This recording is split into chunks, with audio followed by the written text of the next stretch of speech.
요한복음 2장 12절로 22절 말씀입니다. 그 후에 예수께서 그 어머니와 형제들과 제자들과 함께 가버나움으로 내려가셨으나 거기에 여러 날 계시지는 아니하시니라.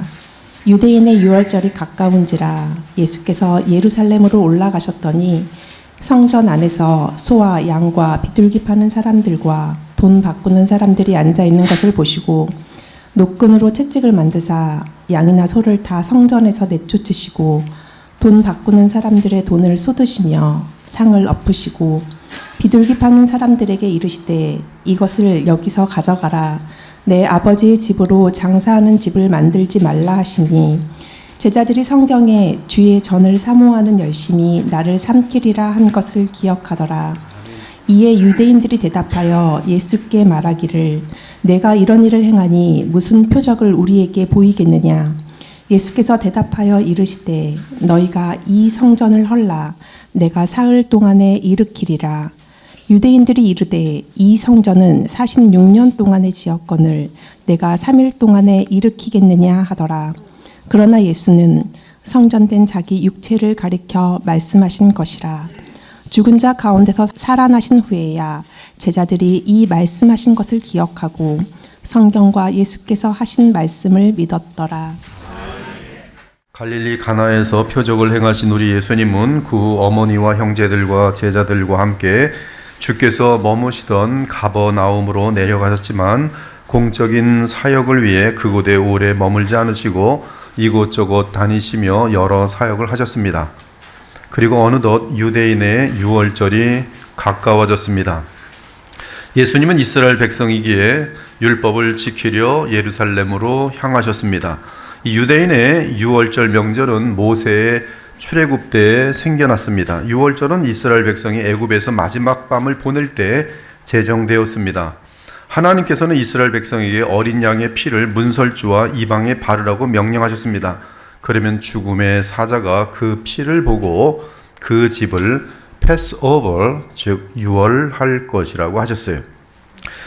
여호와께서 애굽 땅에서 모세와 아론에게 일러 말씀하시되 이 달을 너희에게 달의 시작 곧 해의 첫 달이 되게 하고 이 달 열흘에 너희 각자가 어린 양을 잡을지니 각 가족대로 그 식구를 위하여 어린 양을 취하되 흠없고 1년 된 수컷으로 하되 양이나 염소 중에서 취하고 이달 나흔 날까지 간직하였다가 해질 때에 이스라엘 회중이 그 양을 잡고 그 피를 양을 먹을 집 좌우 문설주와 임방에 바를지니 이것이 여호와의 유월절이니라.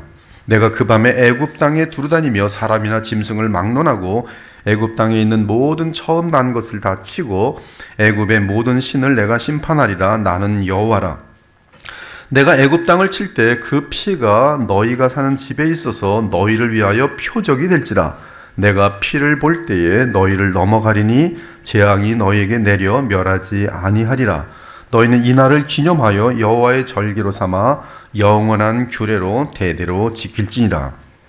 그러나 피가 없는 애굽의 집에 맏아들들은 다 죽었습니다. 밤중에 여호와께서 애굽 땅에서 모든 처음 난 것 곧 왕위에 앉은 바로의 장자로부터 옥에 갇힌 사람의 장자까지와 가축의 처음 난 것을 다 치심해 그 밤에 바로와 그 모든 신하와 모든 애굽 사람이 일어나고 애굽에 큰 부르짖음이 있었으니 이는 그 나라에 죽임을 당하지 아니한 집이 하나도 없었음이었더라.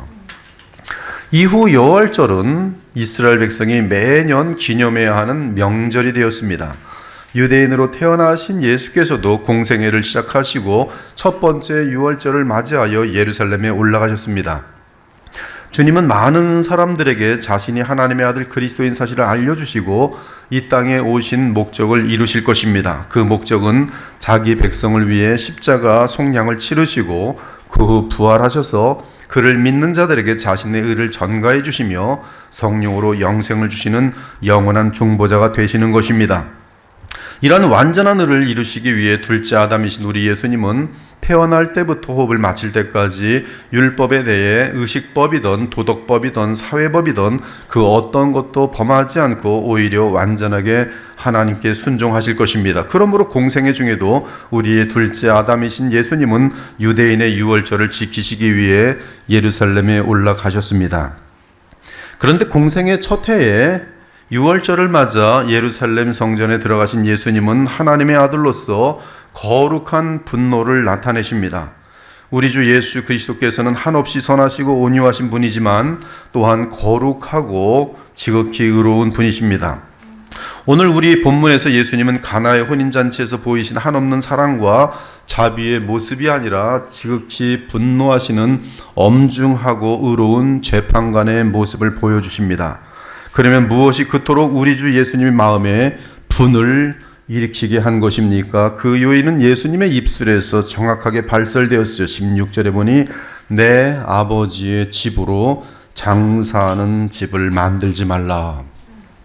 즉 예수님께서 지극히 분노하게 되신 것은 내 아버지 집으로 장사하는 집을 만들었기 때문이라는 것이, 이 말씀을 하실 때 예수님은 하나님의 아들로서 말씀하십니다.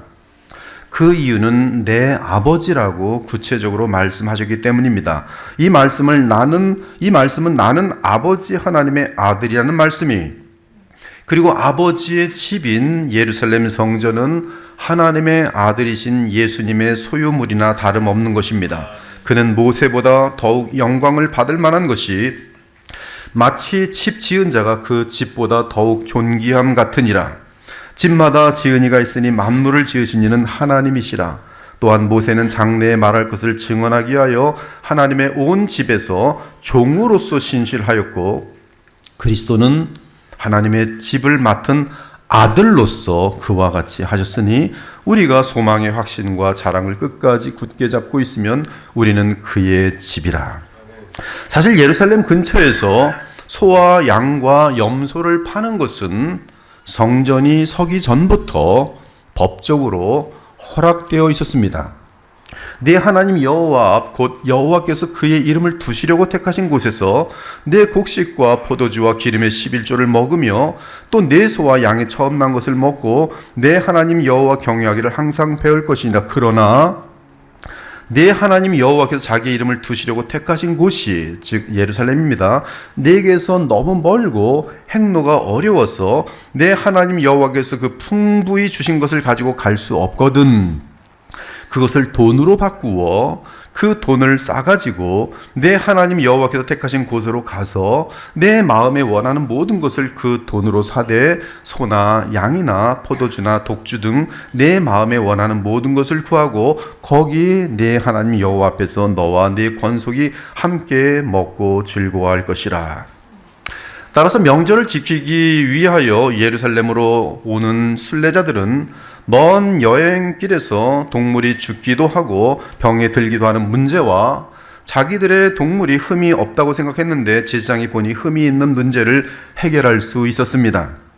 사실 예수님 탄생 당시 예루살렘에서 그리 멀지 않은 베들레헴에서는 유월절 양을 따로 키우는 목자들이 있었습니다. 그 목자들이 바로 예수께서 탄생하실 때 자기 양떼를 지키고 있다가 그 양떼들은 소위 그 이름이 유월절 양들이었어요. 그 양떼를 지키고 있다가 천사들을 보게 된 것이, 그 지역의 목자들이 밤에 밖에서 자기 양떼를 지키더니 주의 사자가 곁에 서고 주의 영광이 그들을 두루 비침에 크게 무서워하는지라. 천사가 이르되 무서워하지 말라. 보라, 내가 온 백성에게 미칠 큰 기쁨의 좋은 소식을 너에게 전하노라. 오늘 다윗의 동네에 너희를 위하여 구주가 나셨으니 곧 그리스도 주시니라. 즉 유월절 양을 따로 키우는 목자들이 있었고 그 양들은 예루살렘 성전에서 유월절을 지키려고 멀리서 오는 순례자들을 위해 흠없는 유월절 양을 공급하기 위한 양들이었습니다. 따라서 멀리서 오는 순례자들은 열심히 수고하여 벌어놓은 돈을 가지고 예루살렘에 와서 유월절 양을 살 수 있었습니다. 그리고 그러한 흠없는 동물들은 주로 감람산에서 구입할 수 있었고, 구입한 동물들은 기드론 골짜기를 지나며 정결하게 씻겨진 후에, 이 모든 것이 사실 예수께서는 동일하게 유월절 양과 동일하게 움직이십니다. 기드론 골짜기를 지나며 정결하게 씻겨진 후에 예루살렘 성 안으로 들어올 수 있었습니다. 그러므로 예루살렘 근처의 동네에서 소나 양이나 비둘기를 팔고 사는 것은 폭리가 아니라면 합법적이고 자연스러운 현상이었습니다. 그리고 이 동물들은 제사용으로 흠이 없는 것으로 확인된 것들이기에 제사를 돕는 제사장들이 볼 때 하자가 없었습니다. 돈을 바꾸는 환전도 마찬가지였습니다. 이 환전상들은 로마 제국 전역의 사방으로 흩어져 살고 있던 유대인들과 이방인들에게 반드시 필요했습니다. 그 이유는 성전 세금은 오직 성전 통화인 세겔로만 내야 했기 때문입니다. 여호와께서 모세에게 말씀하여 이르시되 네가 이스라엘 자손의 수요를 조사할 때에 조사받은 각 사람은 그들을 계수할 때 자기의 생명의 속전을 여호와께 드릴지니 성소의 세겔로 반세겔을 낼지니 계수 중에 드는 모든 자 곧 20살 이상 된 자가 여호와께 드릴지니라. 그러므로 성전세는 우상이나 그림이 그려진 일반 세상 돈으로 낼 수 없었습니다. 예를 들어 로마 통화는 이 로마 통화는 신으로 불리는 시저, 즉 가이사가 그려져 있었기 때문에 성전에서 절대로 용납될 수 없어요. 그것은 우상 숭배입니다. 그런 이유로 서기관들과 대제장들이 예수님을 덫에 빠뜨리기 위해 이런 질문을 한 적이 있죠. 우리가 가이사는 시저입니다. 로마 황제예요. 우리가 가이사에게 세를 바치는 것이 옳으니까 옳지 않으니까 하니 예수께서 그 관계를 아시고 이르시되 데나리온 하나를 내게 보이라. 누구의 형상과 글이 여기 있느냐 대답하되 가이사의 것이니이다 이르시되 그런즉 가이사의 것은 가이사에게 하나님의 것은 하나님께 바치라 하시니 그들이 백성 앞에서 그의 말을 능히 책잡지 못하고 그의 대답을 놀랍게 여겨 침묵하니라. 그러므로 사방으로 흩어져 있다가 명절을 지키기 위해 예루살렘 성으로 올라오는 유대인들에게는 환전상이 필요했었던 것이, 그래서 환전상들은 로마, 그리스, 이집트 및 기타 통화를 성전에서 사용할 수 있는 성전 통화로 교환해 주었습니다. 물론 이 일을 하는 사람들은 이러한 도움을 주고 적절한 수고비를 받는 것이 합당했습니다. 그런데 로마 시대에 들어와서 유대교의 부패가 심해졌습니다. 특히 예수님이 공사역을 하실 때 유대교의 부패는 더욱 심각해 있었습니다. 그것은 이제 거슬러 올라가면 주전 586년 느부갓네살 왕에 의해 예루살렘의 솔로몬 성전이 파괴되면서 언약궤는 사라졌습니다. 그 후 바사의 고레스에 의해 유다 백성이 예루살렘으로 돌아와 제2의 성전인 수룹발벨 성전을 지었지만 초라했습니다. 그 로마 제국 때 헤롯이 왕이 되면서 46년 동안 수룹바벨 성전을 보수하여 헤롯 성전을 지었습니다. 물론 그 성전은 솔로몬의 성전만은 못해도 다시 장려하게 만들어 놓은 것이, 헤롯 성전 안에는 여러 종류의 뜰이 있었습니다. 제사장과 레위들 사람들만 들어갈 수 있는 뜰이 있었고 이스라엘 남자만 들어갈 수 있는 뜰이 있었습니다. 그리고 이스라엘 여자를 위한 여인의 뜰이 있었습니다. 그리고 이방 사람들이라도 여호와 하나님을 경배하고 싶은 자들을 위해 마련된 이방인의 뜰이 있었습니다. 그리고 이방인의 뜰과 여인의 뜰 사이는 1.5m 정도의 담장이 있었어요. 14절에서 성전 안에서라고 한 것은 이방인의 뜰을 의미합니다. 유대인들은 이곳에서 제사로 사용할 동물을 사기도 하고 성전세를 내기 위해 환전상에 가서 그들이 사용하던 통화를 성전 통화로 바꾸었습니다. 문제는 이방인의 뜰은 성전 영역에 속하였기 때문에 그러한 매매가 허락된 적이 없었다는 것이, 허락될 수도 없고, 그곳에서 동물 매매와 환전소가 허락된 곳은 안나스와 가야바가 대제사장이 된 이후였습니다. 한편 유대 땅은 로마 제국의 식민지가 되면서 어느덧 주전 36년경에 로마는 대제사장을 세우는 일에 관여하게 됩니다. 그 예가 로마로부터 왕권을 받은 헤롯 왕이고 그 후 주후 7년에는 수리아의 총독인 구레뉴가 안나스를 대제사장으로 세웁니다. 그 로마의 그라투스 총독은 주 15년에 안나스를 대제사장직에서 파면하고 주 18년에 안나스의 사위인 가야바를 대제사장으로 임명합니다. 이런 식으로 대제사장직은 하나님의 법에 따라 세워지기보다 로마 제국의 권력에 의해 세워집니다. 그러면서 유대교는 급격하게 부패하게 됩니다.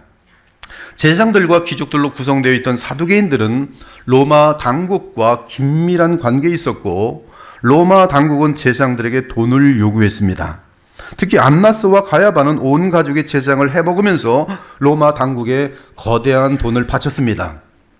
이를 위해 예루살렘 성전은 대제사장들이 돈을 거둬들이는 장소가 되어버렸어요. 그들은 제물로 드린 동물을 비싼 가격에 팔면서 폭리를 취하였고 환전상으로 하여금 많은 돈을 벌게 하면서 갈취하였습니다. 한마디로 안나스 일가는 이스라엘 백성의 신앙에 전혀 관심이 없었고 오직 대제사장 직분을 통해 권력을 유지하며 자신의 배를 채울 돈을 추구했던 것이 한마디로 죽일 놈들이죠. 그러므로 모든 유대인들이 예루살렘 성전으로 모여야 하는 명절만 되면 대제사장들은 법적으로는 가야바가 대제사장이지만 실권은 안나스가 하고 있고요. 안나스의 아들들이 다 제사장들을 해먹고 있는 중이에요. 이 명절만 되면 대제사장들은 신이 나서 그들의 탐욕을 채우곤 하였습니다. 이런 악행은 환전상들을 통해서도 저질러졌습니다. 즉 환전상들은 대제사장에 거액을 주고 대제사장에게 거액을 주고 성전 안에 환전소를 차려놓고 폭리를 취한 것이 이처럼 안나스와 가야바 그리고 그들의 일가 친척들은 성전을 관할하면서 하나님 앞에서 악행을 저질렀습니다. 그들은 하나님 앞에서 드리는 예배를 돈 버는 수단으로 바꾼 장본인들이었어요. 이런 배경이 바로 예수께서 그의 공사역 중에 첫 번째 유월절을 지키러 예루살렘 성전에 올라갔을 때의 배경입니다.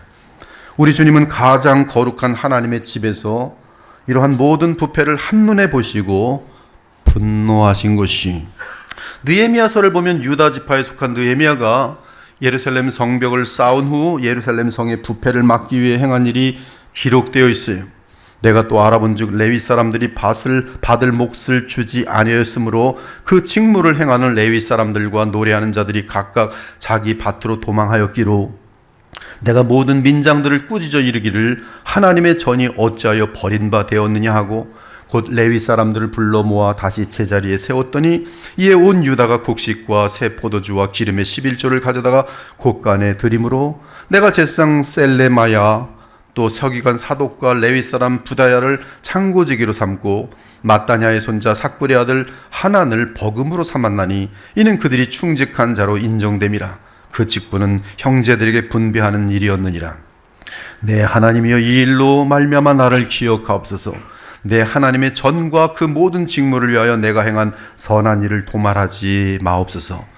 그때 내가 본중 유다에서 어떤 사람이 안식일에 술투를 밟고 곡식단을 나귀의 씨로 운반하여 포도주와 포도와 무화과와 여러 가지 짐을 지고 안식일에 예루살렘 안에 들어와서 음식물을 팔기로 그날에 내가 경계하였고 또 두로 사람이 예루살렘에 살며 물고기와 각양 물건을 가져다가 안식일에 예루살렘에서도 유다 자손에게 팔기로 내가 유다의 모든 귀인들을 꾸짖어 그들에게 이르기를 너희가 어찌 이 악을 행하여 안식일을 범하느냐? 너희 조상들이 이같이 행하지 아니하였느냐? 그래서 우리 하나님이 이 모든 재앙을 우리와 이 성읍에 내리신 것이 아니냐? 그럼에도 불구하고 너희가 안식일을 범하여 진노가 이스라엘에게 더욱 심하게 임하도록 하는도다 하고 안식일 전 예루살렘 성문이 어두워갈 때 내가 성문을 닫고 안식일이 지나기 전에는 열지 말라 하고 나를 따른 종자 며칠 성문마다 세워 안식일에는 아무 짐도 들어오지 못하게 하였으므로 장사꾼들과 각양 물건 파는 자들이 한두 번 예루살렘 성 밖에서 잠으로 내가 그들에게 경계하여 이르기를 너희가 어찌하여 성 밑에서 자느냐 다시 이같이 하면 내가 잡으리라 하였더니 그 후부터는 안식일에 그들이 다시 오지 아니하였느니라. 내가 또 레위 사람들에게 몸을 정결하게 하고 와서 성문을 지켜서 안식일을 거룩하게 하라 하였느니라.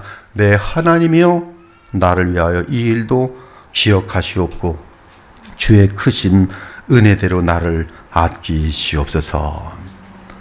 신앙의 양심에 느헤미야는 자기가 한 일이 하나님을 기쁘시게 하고 있음을 확신하면서 지금 그 글을 쓰고 있는 것이 그러니 하물며 우리 주 예수께서 영원하신 친아버지이신 하나님의 집을 더럽히는 유대인들과 대제사장들을 보면서 얼마나 분노하셨겠습니까?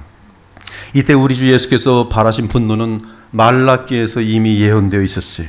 또 너희가 구하는 바 주가 갑자기 그의 성전에 임하시리니 곧 너희가 사모하는 바 언약의 사자가 임하실 것이라. 이 언약의 사자가 가장 예민하게 보는 것이 성전의 부패예요.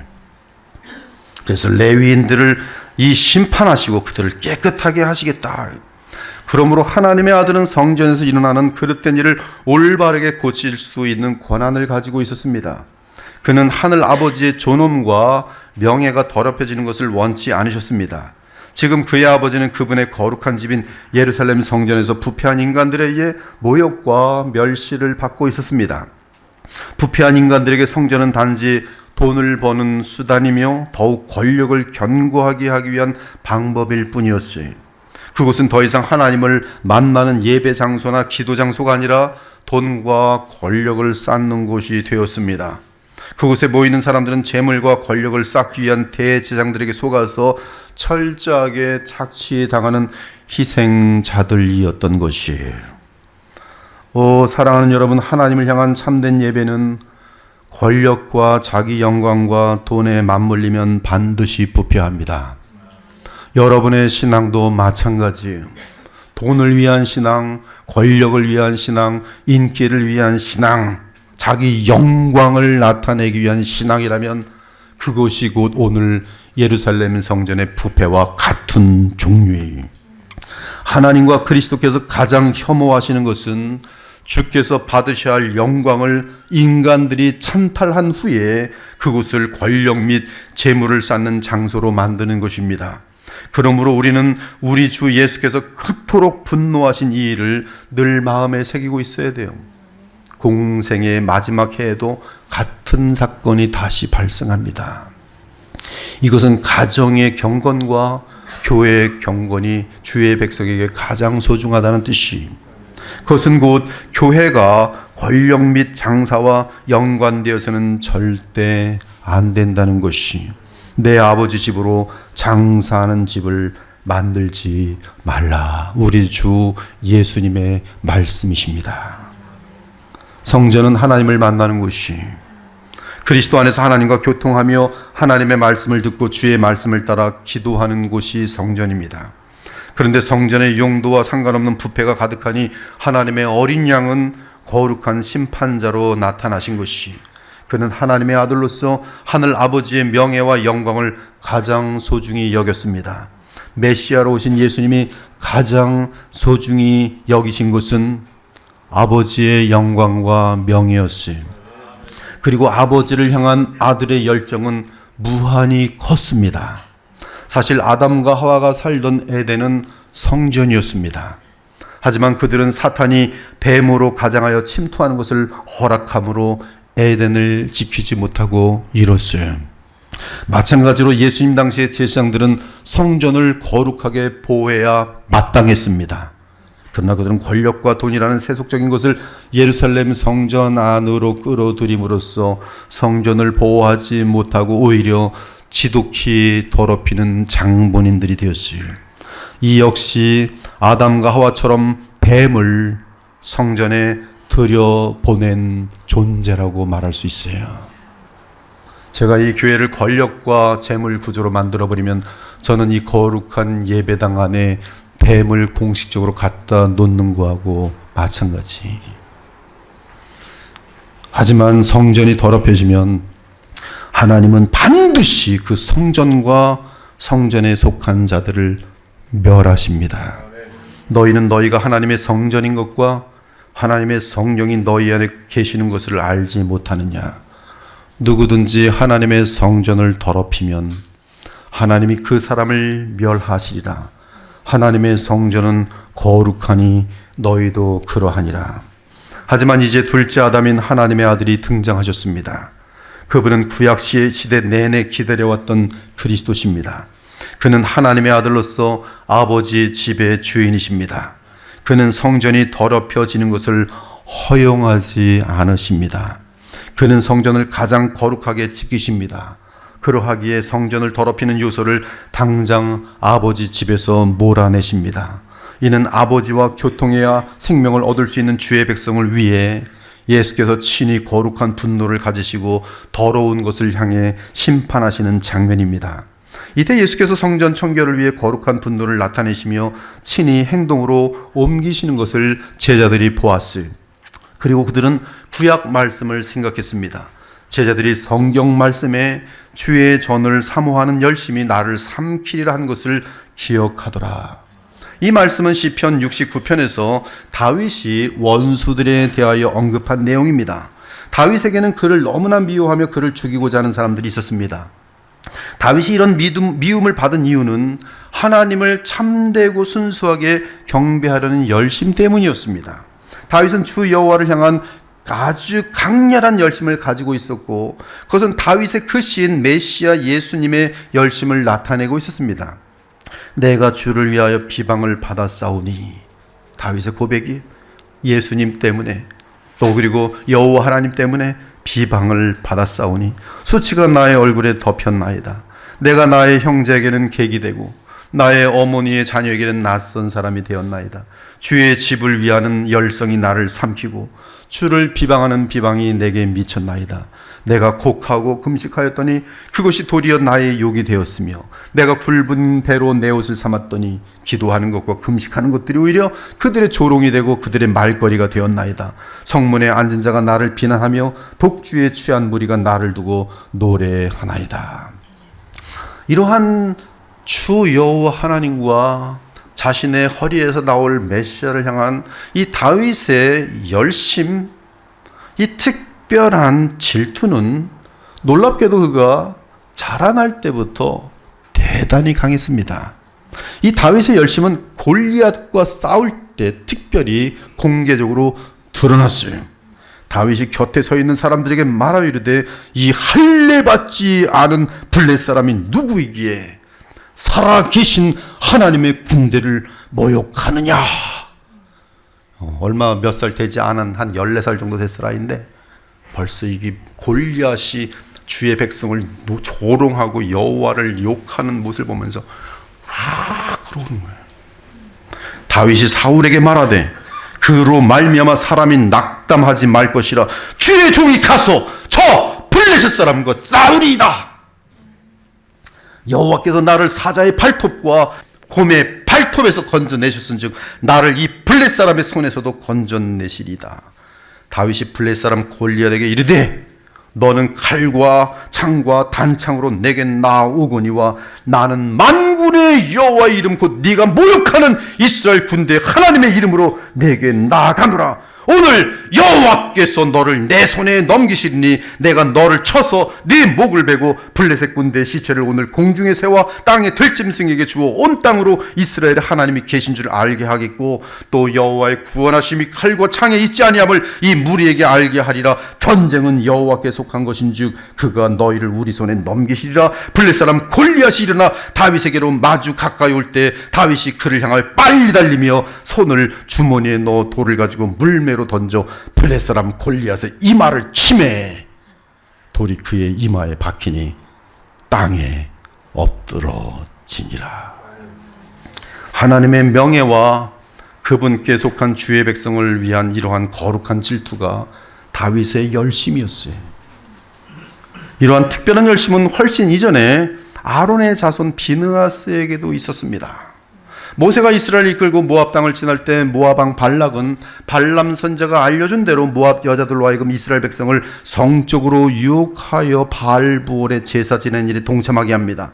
이스라엘이 시딤에 머물러 있더니 그 백성이 모압 여자들과 음행하기를 시작하니라. 그 여자들이 자기 신들에게 제사할 때 이스라엘 백성을 청함에 백성이 먹고 그들의 신들의 절함으로 이스라엘이 바알부올에게 가담한지라. 여호와께서 이스라엘에게 진노하시니라. 그래서 연병이 터져서 이스라엘 백성이 24,000명이 죽게 됩니다. 그러한 무서운 때 시므온 지파의 지도자인 시므리가 바알부올의 신전 창녀인 미디안 여인 고스비를 데리고 들어오는 것이었어요. 이스라엘 자손의 온 회중이 회막문에서 울 때에 이스라엘 자손 한 사람이 모세와 온 회중이 눈앞에 미디안의 한 여인을 데리고 그의 형제에게로 온지라. 이때 제사장 아론의 손자 엘르아살의 아들 비느하스가 보고 회중 가운데서 일어나 손에 창을 들고 24,000명이나 죽고 있는 이런 마당에 여전히 음란한 짓을 하고 있는 이 시므리,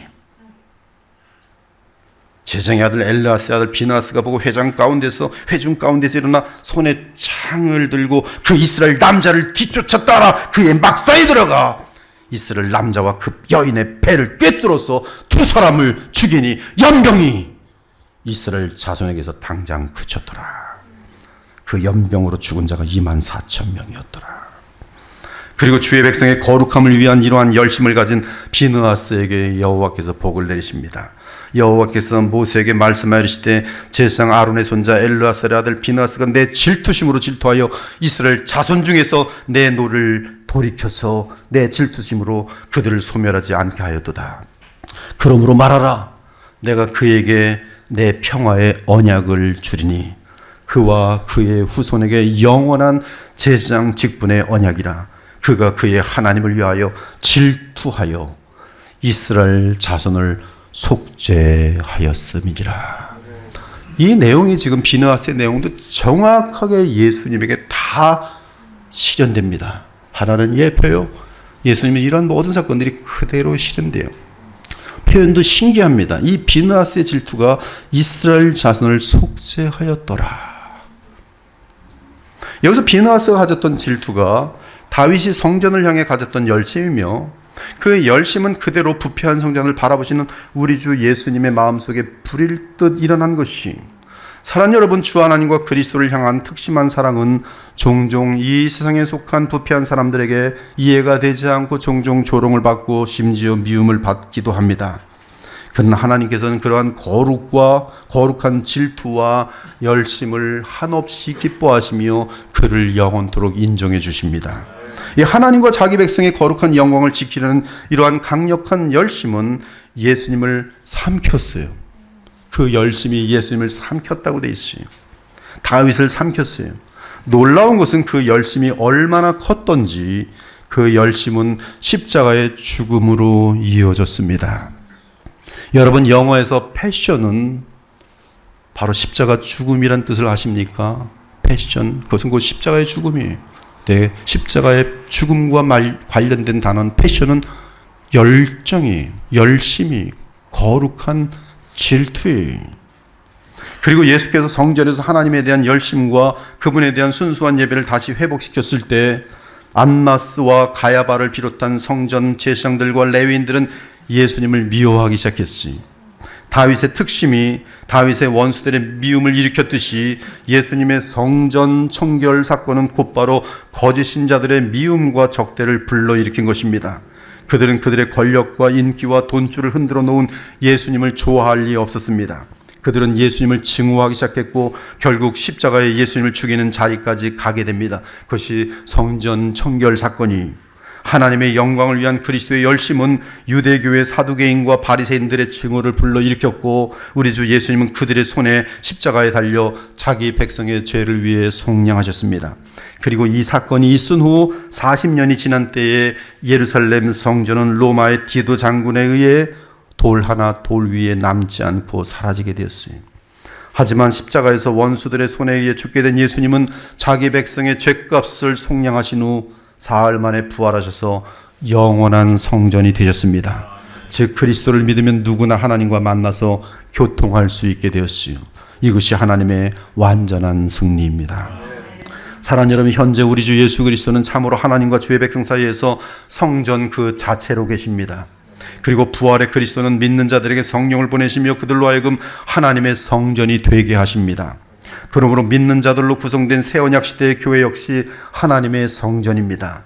거룩한 성도로 구성된 교회는 하나님의 충만함이 거하시는 그리스도의 몸으로서 하나님의 집이요 하나님의 성전인 것이, 너희 몸은 너희가 하나님께로부터 받은 바 너희 가운데 계신 성령의 성전인 줄을 알지 못하느냐.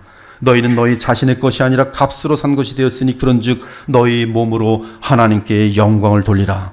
지금 그리스도는 그분의 영이신 성령 안에서 우리 안에 계십니다. 여러분 안에 예수께서 계시지 않으시면 여러분은 가짜들이에요. 멸망을 향하는 저주받은 자들입니다. 지옥 자식들이. 그러나 그 안에 그리스도의 영이 계신 자들은 진짜 거듭난 자들이. 이는 우리 역시 우리의 마음과 몸을 더럽히는 모든 것, 곧 하나님의 영광을 가리고 주님과의 교제를 막는 모든 죄와 부정을 철저하게 제거해야 함을 뜻합니다. 이를 위해 우리는 하나님의 아들 그리스도 예수님을 향해 특별한 열심과 사랑과 충성을 가져야 합니다. 그러할 때 가짜 신자들과 불신자들에게 많은 오해와 억울한 일들을 당할 수 있으나 그럼에도 우리는 하나님과 그리스도를 기쁘시게 하기 위해 이러한 거룩한 열심을 품어야 합니다. 어느 정도의 열심입니까? 나를 삼킬 정도의 열심이어야 돼요. 그 열심이 내 자신을 철저하게 부인하게 할 것입니다. 그렇지 않으면 우리는 언제나 타협합니다. 이 정도면 되지. 다 이 정도면 되지.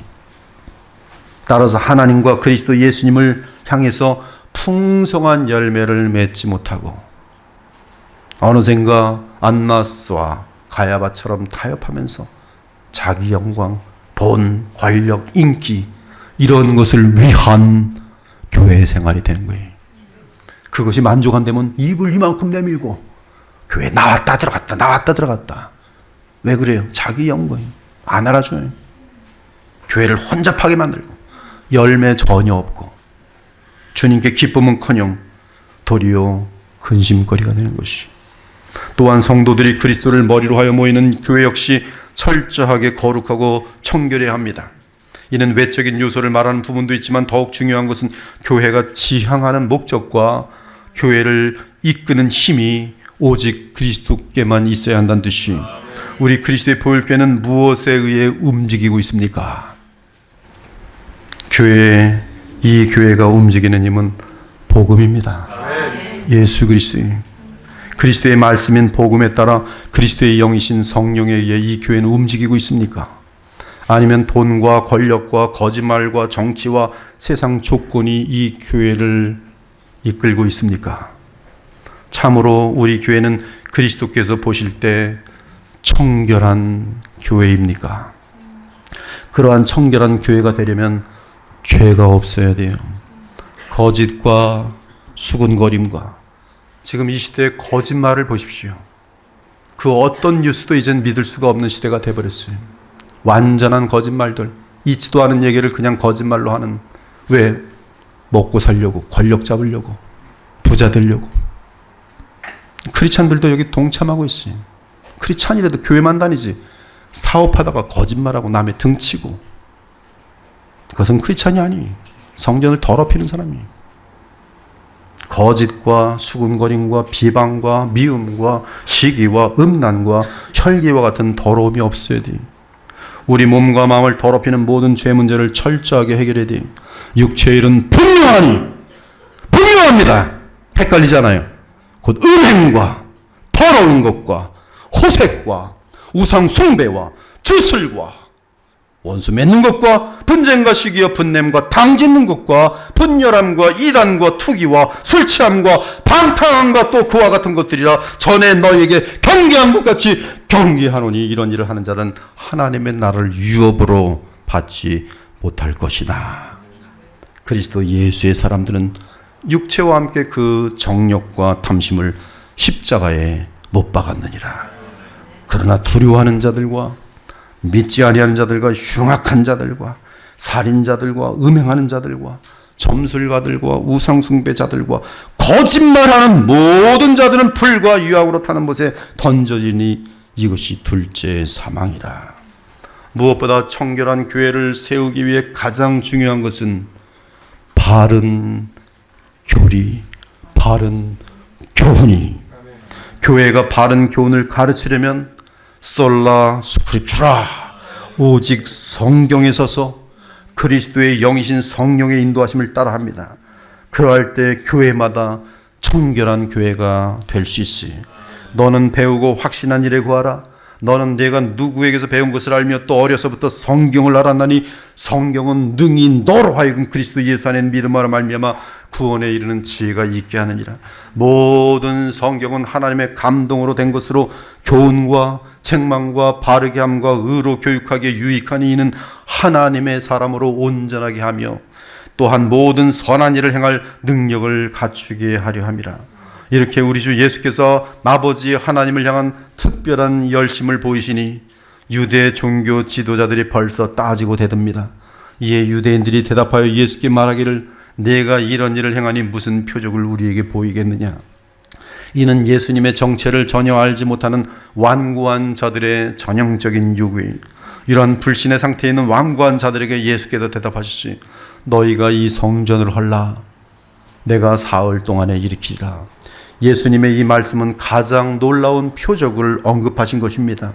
즉 우리 주님은 그들에 의해 십자가에 죽을 것이지만 다시 살아날 것이라는 표적이었으니 예수님이 하신 이 말씀의 진정한 저유는 바로 자신의 십자가 속량과 부활이었습니다. 그러므로 요한은 21절에서 예수님이 하신 진리를 전합니다. 그러나 예수는 성정된 자기 육체를 가리켜 말씀하신 것이라.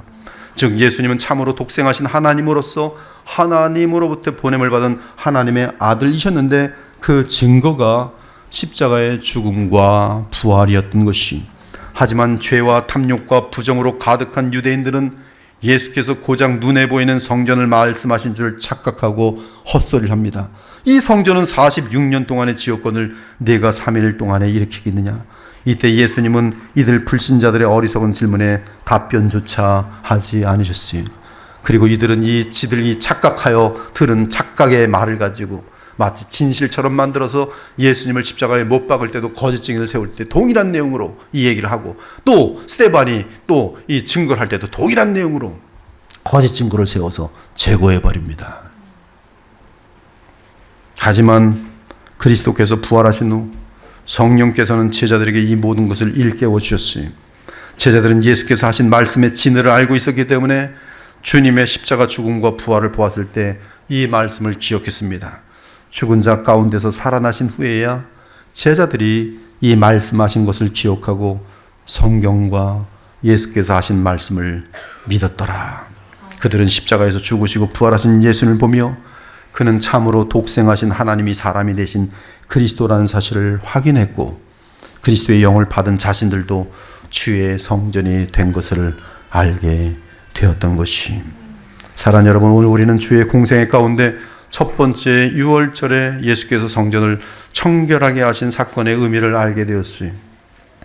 우린 예수님은 하나님의 아들이기 때문에 하나님의 집에 대한 권세와 권능을 가지고 있음을 보았습니다. 그리고 하나님의 영원한 성전이 될 주의 백성을 영원히 거룩하게 하기 위해 십자가에서 죽으시고 부활 승천하신 참 성전이신 주 예수님을 알게 되었어요. 하나님과 그리스도께서는 우리의 가장 깊은 마음까지 정확하게 하십니다. 여러분이 행동으로 열심을 낼 때 사람들은 열심만 보겠지만 그 나머지 부분이 근행이에요. 이 사건 바로 직후에 예수께서는 중심을 보세요. 네가 왜 이렇게 뛰어다니느냐? 네 영광을 위하여? 그럼 오히려 교회를 허무는 거예요. 왜? 나를 위하여 십자가에 죽으신 하나님의 사랑 고마워서.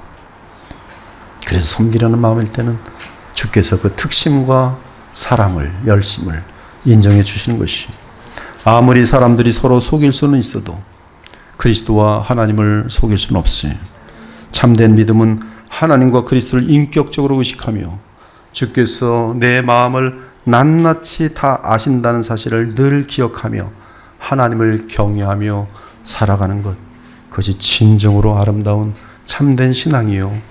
이런 신앙에 하나님께서는 친히 역사하셔서 영원한 열매들을 맺어 주시는 것이요. 그러므로 사랑하는 여러분, 하나님 앞에서 정직하고 진실한 신앙생활 하시기 바랍니다. 부활하셔서 살아계신 우리 구주 예수 그리스도 앞에서 참으로 그분만을 기쁘시게 하기 위한 신앙생활이 되기를 원합니다.